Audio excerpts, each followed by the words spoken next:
Voilà. Bonjour à tous, qu'est-ce que je dis? Bonjour à tous, vous me cassez les couilles, on envoie cette vidéo pour vous faire chier. Et on regarde, on représente cette épave. Je peux dire que je dis ça, ça attire beaucoup les gens.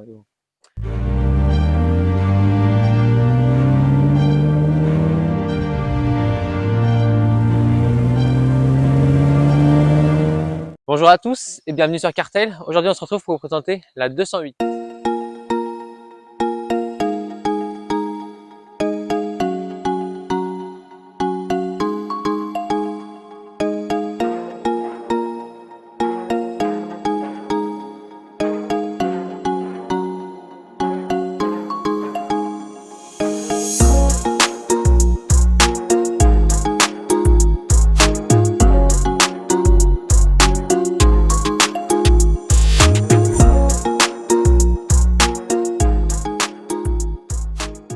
Alors tout d'abord on va commencer par parler de l'histoire de ce véhicule et ensuite on fera la présentation extérieure, intérieure et on finira par l'essai. Alors cette voiture a été présentée en 2012 au Salon de l'Automobile International de Genève. La 207 est plus légère, moins chère et plus compacte que sa prédécesseuse, la 207 qu'on vous a présentée la semaine dernière je crois bien. Par rapport à la 207 on gagne de la place au niveau de l'habitacle ainsi que sur le coffre. Il a grandi par rapport à la 207, il fait sur celle-là 15 décimètres cubes, c'est précis hein, oui.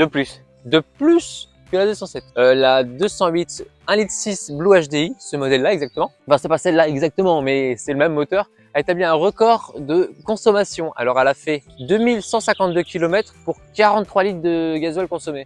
Alors ça fait une moyenne de 2 litres 100. C'est vraiment très peu. Et en été 2015, elle a été restylisée pour faire place à la 208 qu'on connaît actuellement. Et donc cette 208 a été produite de 2012 à 2020 avec un moteur transversal avant. Pour les motorisations, il allait de 68 à 200 chevaux et pour un couple maximum de 300 Nm, ce qui est ma foi correct, on le verra dans l'essai. On peut s'amuser avec ça, on peut s'amuser. D'autant plus que la tenue de route est très bonne, châssis Peugeot, on connaît, très bon, voilà. Le poids à vide peut aller de 970 à 1200 kg grand maximum. Donc en gros, en moyenne, on a 1 tonne 1, donc c'est quand même assez léger, On a l'impression qu'elle marche plus que 100 chevaux. C'est quand même... Ah oui, elle est vraiment... C'est un diesel, quand on est en dessous des 2000 tours, on va le voir tout à l'heure, ça a rien dans le cul, ça avance pas. Quand on passe les 2000 tours, on sent vraiment qu'il y a des chevaux. En plus, on a des routes sympathiques ici, donc on voit bien la tenue de route Peugeot qui est toujours là, hein, sur tout leur véhicule. Après, il n'y a pas que Peugeot, on a aussi 4 pneus Michelin qui tiennent très Il est vrai qu'on a 4 pneus Michelin. Alors cette voiture, donc la 208 de 2013 à 2018, a été la deuxième voiture la plus vendue de France derrière la Clio 4. Elle ne la dépassera que en 2019, où elle sera du coup le véhicule le plus vendu de France. La 208 est actuellement la voiture la plus vendue en Europe. Donc la nouvelle et celle-là, hein, confondues. Toute la 208. Oui. On passe donc à la présentation extérieure. Donc on peut voir un nouveau design par rapport à la 207 qu'on a essayé la semaine dernière. C'est beaucoup plus moderne que la 207. Là, moi j'aime beaucoup ça fait agressif, ce petit bas de caisse là, qui est plutôt sympathique. C'est une lame, ça s'appelle. Une lame, merci. Merci Nathan, tu peux intervenir. Ensuite on a ici la calandre Peugeot qui est reconnaissable, surtout sur ces dernières années. Hein. C'est vraiment beaucoup ça. Tu peux dire aussi c'est qu'elle est chromée, Narvalo. Elle est chromée. C'est une calandre chromée, elle n'est pas toujours chromée. Cette voiture a des options de chrome. T'as les contours des fenêtres chromées, Du coup ici, nous avons des nouveaux feux comparé à la 207. Enfin moi je la trouve beaucoup plus belle que la 207, beaucoup plus travaillée, beaucoup plus finie. Sur les jantes, beaucoup plus moderne, oui voilà. Sur les jantes, rien d'exceptionnel, hein. On n'est pas sur une 208 GTI. Alors, faut savoir que sur la 208, il y a plein de types de jantes disponibles. D'origine, on a on a les enjoliveurs, on a plusieurs jantes à lui. Alors ça, je sais pas quelle c'est comme option, mais alors ces jantes 16 pouces, c'est tout ce que je sais. Là, les rétros, rétro normal. Pareil, là, les feux arrière, on dirait que c'est comme une bulle, une petite bulle. Voilà, je sais pas, ça fait une petite bulle. Voilà, c'est sympathique. Feu arrière, pareil nouveau, ça fait comme une bulle, comme une espèce de bulle, avec 3 petits traits comme ça, fort sympa. Moi, alors les traits, c'est pour les griffes de lion, parce que c'est Peugeot. Voilà. Donc c'est vraiment un truc à eux, quoi, finalement. Ensuite, on a en option un béquet, sympathique. Ça donne un peu d'agressivité au véhicule. Là, on retrouve le logo Peugeot avec un petit Peugeot écrit, ça aussi, je trouve ça très sympa. Donc là, si on fait un plan arrière, on voit que c'est quand même une voiture, elle est petite, mais je la trouve quand même un petit peu agressive dans son style. Je sais pas ce que t'en penses, Nathan. Ah oui, pour une 208, ça reste quand même on n'est pas sur la GTI ni rien du tout, mais ça reste une voiture quotidienne. Les feux qui sont vraiment profilés, hein, comme sur la 207, c'est profilé qui donne un style agressif. C'est propre à Peugeot, ça, vraiment les feux profilés. Alors maintenant, au niveau de la présentation intérieure, on va commencer par le coffre. Alors au niveau du coffre, il y a peut-être beaucoup de bordel. Non, ça va. Alors on y retrouve un coffre plus grand que celui de la 207. Mais il n'est pas énorme non plus, mais ça fait largement reste le correct, travail. hein. On peut faire les courses avec, on peut mettre quelques valises quand même. Oui, trouve, alors je te partir trouve en un peu plus vacances, grand. je pense que c'est plus grand. Oui. Mais après, c'est pas Mais énorme. je pense que tu peux y mettre 2 valises là-dedans. Oui, des valises. Vraiment. Donc ouais, c'est correct. Le coffre est correct. Malgré son petit gabarit, le coffre reste correct. Ouais. Et on va voir que surtout la place du coffre n'a pas été répercutée par rapport à l'arrière. L'arrière, moi qui suis, ouais, moi je suis grand, donc attendez, je vais m'asseoir. Alors moi qui suis un peu grand, au niveau de à l'arrière, c'est pas une voiture qui est faite pour les grandes personnes, pour mettre beaucoup de grandes personnes derrière, mais ça reste au niveau de la place, ça reste correct. Sachant que c'est mon réglage de volant, je suis assez grand comme j'ai dit, le siège est pas mal reculé, mais je reste à avoir quand même pas mal de place. Juste au niveau de la tête, c'est un peu bas si vous êtes grand. Au niveau du, la tête qui est posée contre le haut, je sais pas si ça se voit. Mais en tout cas, la place est agrandie depuis la 207. Oui, au niveau des genoux. On a plus de place ici que dans la 207. Au niveau du cockpit, attention. Au niveau du cockpit, on y retrouve des tapis de sol. Attention, ça c'est vraiment ces gadgets. C'est un tapis de sol avec marqué 208. On retrouve, je sais pas si on retrouve ça. Ça personnalise un peu le véhicule, c'est pas mal. Exactement, ça donne un petit effet sympathique au véhicule. Alors à l'intérieur, qu'est-ce que je dois dire? J'ai mon petit volant, donc on va parler tout à l'heure. J'ai mes cadrans qui sont neufs. Enfin, tout a été refait par rapport à la 207. Ça n'a plus rien de similaire. Même en passant du cadran, en passant par le volant, en allant jusqu'au lever de vitesse, c'est très bien. Enfin très bien. Ça reste du plastique, ça cracote un peu partout, mais ça reste convenable. Il faut savoir que c'est pas une voiture haut de gamme. Celle-là, c'est une voiture, on va dire un milieu de gamme. Oui, c'est une milieu de gamme. Au niveau du moteur, alors comme on l'a dit tout à l'heure, on retrouve le 1.6 litre Blue HDI. Alors normalement Peugeot, ça se trouve toujours au même endroit, voilà. Alors, faut savoir que c'est compact, hein, on est sur un Peugeot, on n'est pas fait pour regarder le moteur. C'est un moteur turbo, un diesel turbo, un turbo D. Et c'est 100 chevaux comme on l'a dit tout à l'heure. Alors fiabilité, je ne connais pas les chiffres, mais je pense... Enfin après, ça fait combien de temps? Ça fait longtemps que le propriétaire a cette voiture sans jamais avoir de problème au niveau du moteur. Après, toutes les révisions sont faites à temps. Jamais. Et on peut parler de la consommation aussi, comme on disait tout à l'heure avec le record effectué, du 2 litres au 100. Voilà, alors la consommation, ça consomme rien.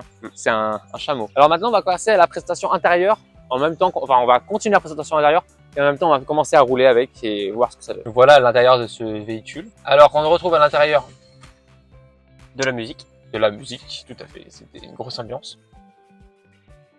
On retrouve alors, sans rigoler, on retrouve les nouveaux compteurs Peugeot qui sont très sympathiques. Un compteur à gauche, un compteur digital au milieu et un compteur avec aiguille à droite avec la température et le niveau d'essence, comme on retrouve sur 90% des automobiles.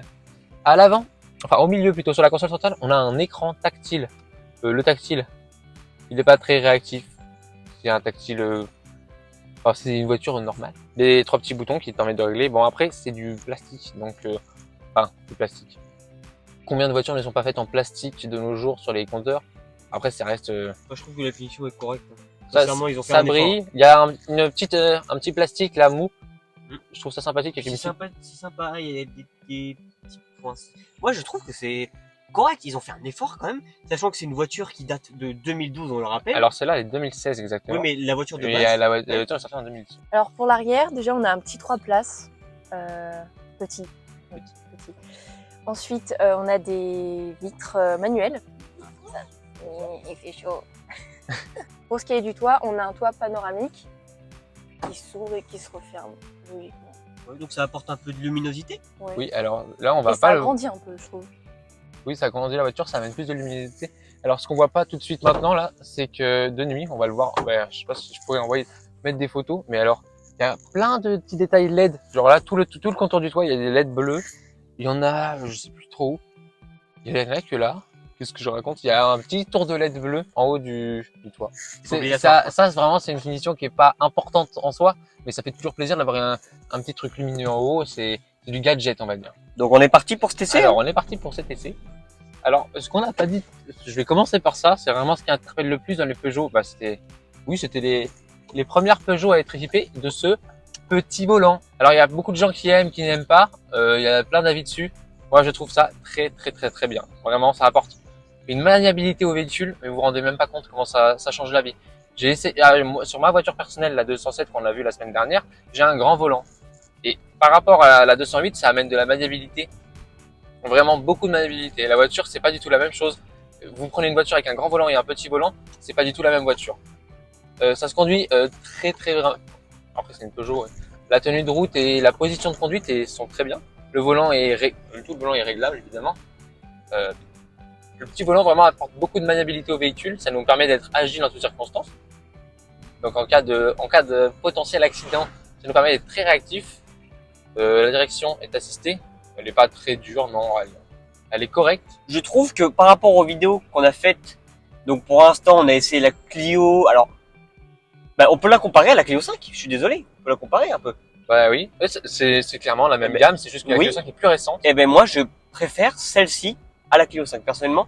Pourquoi? Parce que celle-ci on peut s'amuser avec, vraiment une tenue de route incroyable, des performances qui sont très bonnes, et une consommation qui est aberrante. On peut s'amuser à moindre coût avec cette voiture en fait. Par contre, si vous tapez dedans, forcément, ça va faire un peu de consommation. Oui, logique. Alors, il y a le start and stop dans la voiture. Mais là, à conduire, c'est très simple. Ça reste une voiture classique. Mais la boîte de vitesse, enfin, le pommeau de vitesse est sympathique. Oui, on l'a pas montré ça. Le pommeau de vitesse, il est un peu simple, mais il est sympathique. Il fait ce pour qu'on. Moi, c'est peut-être le défaut de l'intérieur, le pommeau de vitesse trop simple en fait. Moi, je l'aime bien, mais après, ça dépend des goûts et des couleurs évidemment. Toujours là-dessus. Après, ça. Défaut de finition, je pense, sur le pommeau de vitesse. Regardez, il bouge, il cracote. Bon, après, c'est forcément, faut pas le triturer comme ça, c'est pas fait pour. Alors, au niveau de l'accélération, on va attendre que la voiture soit un peu chaude. Elle est chaude, 90 degrés, elle chauffe assez vite en vrai. C'est un diesel et ça. Là, je suis en dessous de 2000 tours, ça va. Quand je suis en ville ou quoi que ce soit, ça va. Réellement, non, par contre, c'est pas une boîte courte. Faut éviter de mettre la 4 à 50, elle est pas fameux. Au niveau des performances du véhicule, là on va être arrêté, il va falloir qu'on tourne. Je vais essayer d'accélérer un peu pour voir comment se comporte ce véhicule et si on a besoin d'accélérer. Après on a 100 chevaux, un moteur turbo. Comme j'ai dit tout à l'heure, à partir de 2000 tours ça commence à pousser un petit peu quand même. Première, on ne tape pas dedans jamais. Deuxième, j'accélère. On arrive à 2000 tours. Et on a le boost du turbo. Ah oui, ah non, c'est pas mal, hein. Ah, c'est sympathique. Ça pousse. Même moi en passager, je sens quand même qu'il y a une petite poussée. Oui, il y a une poussée réellement. Ça pousse de manière linéaire, ça pousse entre 2000 et 3000 potentiellement au-delà, mais je suis pas allé au-dessus. C'est un moteur diesel, c'est pas fait pour prendre des tours. On retombe sur la conduite. Franchement, la voiture a envie. Elle montre qu'elle a des chevaux, alors que pourtant c'est une 100 chevaux. Et le turbo, il est pour quelque chose vraiment. Donc là, je suis à 50. Je m'insère 30-50 en quelques secondes. Et vraiment, là, on a un petit virage sympathique. Ça tourne un peu. La route est bonne, les pneus sont bons, la voiture est bien. La tenue de route est vraiment agréable. Voilà, on est à 50 dans le virage. Et ça tient. Ça tient, mais c'est même pas, on n'est même pas éjecté sur le côté, c'est même pas à la limite, les pneus ne crissent pas. Là, on a une petite côte. Alors, comment se comporte le véhicule? C'est un diesel turbo, ça a du couple. Donc là, sans problème, la montée en 2. Je pense que la montée en 3, ça serait sans problème également. Là, on fait vite le tour parce que la voiture on n'est pas sur une voiture de 800 chevaux non plus. Et on fait vite le tour parce que la voiture est simple à conduire. Rien de compliqué. Alors là, on arrive sur une route avec des virages. Une route qui vient d'être refaite, donc tout ce qui est bien. Alors c'est vraiment l'élément, c'est cet élément-là qu'elle va préférer. Avec les pneus qui vont bien, la voiture qui va bien. Là, c'est sans problème que la voiture pourra rouler. C'est une route qui est limitée à 80, on va éviter de se mettre au fossé quand même. Et c'est une route qu'on peut rouler sans problème avec cette voiture. La tenue de route nous permet d'aller vraiment loin. Alors là, on arrive dans les premiers virages. La voiture c'est un rail, vraiment, c'est un train. Elle est posée dans son rail, elle ne bouge pas. Et surtout, ce qui est impressionnant, c'est on sent quasiment rien. On arrive dans les virages, on est bien maintenu à l'avant avec les sièges derrière, je sais pas. C'est bien insonorisé, je trouve aussi. Oui, c'est bien insonorisé. La voiture tient bien la route, sans que ça nous bradasse dans tous les sens. Et ça, et le petit volant nous amène, voilà. Dans un virage, si je veux changer ma trajectoire sans problème, on n'est pas sur un circuit, mais là, j'ai élargi parce qu'il y a quelqu'un. Je peux raccourcir mon virage, grâce au petit volant. Vraiment sans me sentir en danger ni quoi que ce soit. Et pourtant, je suis à 50. On a l'impression qu'on peut rouler beaucoup plus vite. Là, il y a une petite épingle. La voiture se conduit très bien. C'est très agréable à conduire. Même dans les routes comme ça. Les freins aussi. Hein. Les Ça freins freine aussi, assez bien quand même. Mais là, même le virage, on est à 60 dans ce virage, ça tient très bien la route. On n'a jamais eu de. Jamais on vous entendait pas les pneus crisser. Et même, de toute façon, c'est très bien insonorisé, je trouve. On n'entend rien dehors. Oui, et surtout qu'on n'a pas de musique ni rien, mais Oui. on entend que la voiture. Et ça fait pas plus de bruit que ça, c'est un diesel, c'est silencieux. Ça fait zéro bruit par contre. Ça ne fait zéro bruit. Alors pour conclure cette voiture, c'est une très bonne voiture. Elle nous apporte ce qu'on lui demande. Tout simplement. Oui, elle nous apporte ce qu'on lui demande, elle marche bien.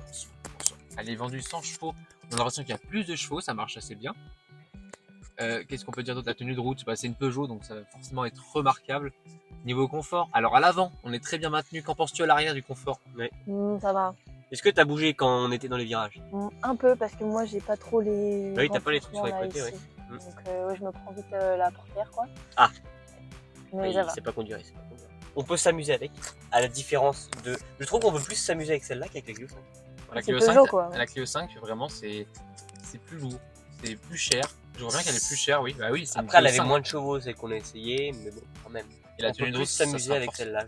La tenue de route, c'est forcément différente. Hein. Anna qui a une Clio 5 de tous les Mhm. jours. C'est Ouais. avec elle d'ailleurs qu'on est allé au rallye. Mhm. Qu'est-ce que tu dirais la différence notable entre la Clio 5 et la 208? Mais moi je trouve que la Clio que j'ai, elle tient bien la route quand même. Hein. Oui, mais Après, Peugeot et Renault, pardon, il y a vraiment une grosse différence quand même. Tenue de route et puis freinage aussi. Ouais. Mais ça va. la Après, moi sportivité, c'est la oui. dernière Clio aussi. Hein. Enfin, Nous, c'est la pas la dernière. dernière, c'est 208 surtout, c'est ça qu'il faut C'est une dire. 208 de 2016. Celle-là est de 2016. Hein. Donc, c'est ça ce qu'il faut se dire. Non, c'est pour ça, ouais. Parce qu'à mon avis, la nouvelle 208, C'est une bonne voiture. à mon avis. Donc, très bon essai. Très satisfait, moi, de cette voiture. Je donnerais une petite note de 8 sur 10. Donc, merci d'avoir regardé cette vidéo. C'était Cartex. À la semaine prochaine. C'est ciao. C'est ciao. Double ciao.